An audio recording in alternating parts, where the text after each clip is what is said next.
जय श्री कृष्णा सभी को। आज मैं आपके लिए एक बहुत ही अद्भुत और गहराई से सोचने पर मजबूर कर देने वाली कथा लेकर आई हूँ। यह कहानी है भगवान श्री कृष्ण और महाभारत युद्ध की, जहाँ एक तरफ धर्म और अधर्म का संघर्ष था, दूसरी तरफ अपने रिश्तों का संघर्ष। आपने हमेशा यह सोचा होगा कि जब कृष्ण समय भगवान थे, सर्वशक्तिमान थे, तो उन्होंने महाभारत जैसा भीषण युद्ध क्यों होने दिया? उन्होंने युद्ध रोका क्यों नहीं? आज हम इसी विषय पर विस्तार से चर्चा करेंगे और समझेंगे कि उनके निर्णय के पीछे क्या गहरा अर्थ छुपा है। तो चलिए शुरू करते हैं यह दिव्य कथा। महाभारत की शुरुआत हुई हस्तिनापुर के कौरव और पांडव वंश से। धृतराष्ट्र के 100 पुत्र थे, जिन्हें कौरव कहा जाता था, और पांडु के 5 पुत्र थे, जिन्हें पांडव कहा जाता था। दोनों में हमेशा प्रतिस्पर्धा, जलन और द्वेष बना रहा।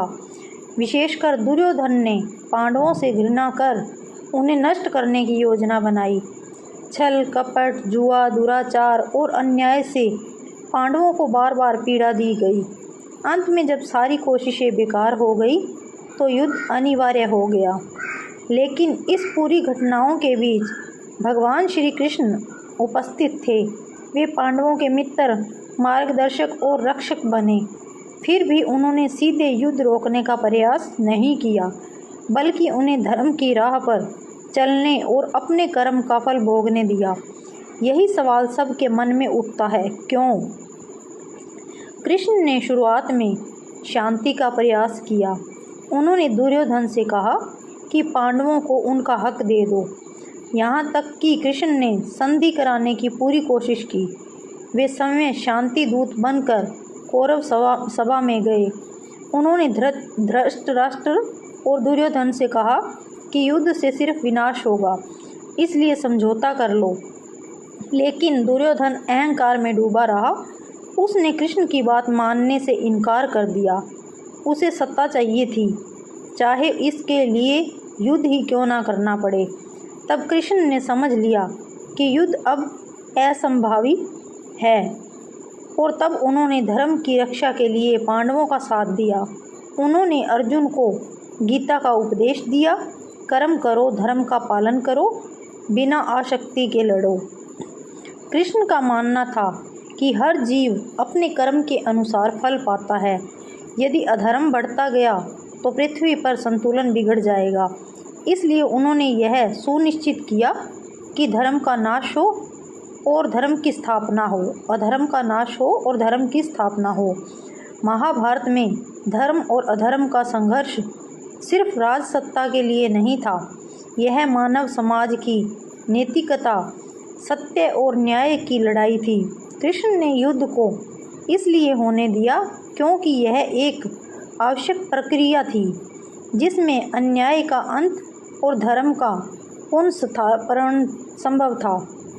वे जानते थे कि यदि अधर्म को बढ़ने दिया गया तो समाज में पाप, लोभ, अत्याचार और छल का राज होगा। युद्ध के माध्यम से ही समाज शुद्ध होगा। इसलिए उन्होंने अर्जुन को आत्मबल दिया और यह समझाया कि युद्ध व्यक्तिगत द्वेष का नहीं, बल्कि न्याय के लिए है। जब युद्ध शुरू होने वाला था, अर्जुन ने देखा कि उसके सामने उसके अपने रिश्तेदार खड़े हैं, गुरु द्रोणाचार्य, भाई, चाचा, मित्र। उसका मन कांप गया। उसका धर्म और मनुष्य होने का दायित्व टकराने लगा। तब भगवान कृष्ण ने अर्जुन को गीता का ज्ञान दिया। उन्होंने समझाया कि शरीर नश्वर है, आत्मा अमर है, न्याय के लिए लड़ना जरूरी है, अन्यथा अधर्म का राज कायम रहेगा। गीता का सार यही है कि हमें अपने कर्तव्य से भागना नहीं चाहिए। भय, मोह, शंका से ऊपर उठकर धर्म के लिए कार्य करना चाहिए। यही कृष्णा का सबसे बड़ा योगदान था। उन्होंने युद्ध रोकने का नहीं, बल्कि युद्ध को धर्म की दिशा देने का कार्य किया। कृष्ण ने युद्ध को इसलिए होने दिया क्योंकि यह सिर्फ एक पारिवारिक विवाद नहीं था, बल्कि समस्त समाज और मानवता की रक्षा का उपाय था। अधर्म का नाश किए बिना धर्म की स्थापना संभव नहीं थी। महाभारत के बाद ही भगवत गीता का ज्ञान दुनिया तक पहुंचा। इसमें जीवन, कर्म, भक्ति और आत्मा की अमूल्य शिक्षा दी गई। कृष्ण ने इस युद्ध के माध्यम से मानवता को सत्य का मार्ग दिखाया। अब सवाल का जवाब स्पष्ट है। कृष्ण सर्वशक्तिमान थे, फिर भी उन्होंने हस्तक्षेप नहीं किया, क्योंकि यह मनुष्य की स्वतंत्रता और कर्म का क्षेत्र था।